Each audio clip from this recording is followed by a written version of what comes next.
Poviem vám niečo, čo ani na mojich sociálnych sieťach neuvidíte, a to je, že život na Kréte a Prímori celkovo není úplne len pohádka. Tam to všetko vidíte, aj tie príbehy, pivko, pláž, super, ale normálne tu žijeme bežné problémy. Proste deti sa hádajú, bijú, robia nám nervy, sme vyčerpaní, my sa vieme pohádať, proste úplne tie normálne veci.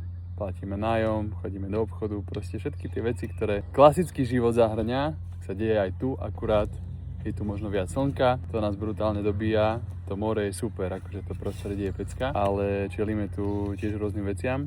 A ďalšia vec, že sme 24/7 s tými deťmi, čo je asi najväčšia výzva celého tohto nášho života prímorského, lebo predsa len má tu možnosť, veľa z vás to vie, ktorí bývate v inom meste ako vaši rodičia alebo svokrovci, že proste tie deti nemôžete odložiť a musíte byť stále s nimi, čo je mega náročné. Takže niečo za niečo, celkovo super, ale pravdu povediac, aj plusy, aj minusy, nie je to len idylka, takže tak.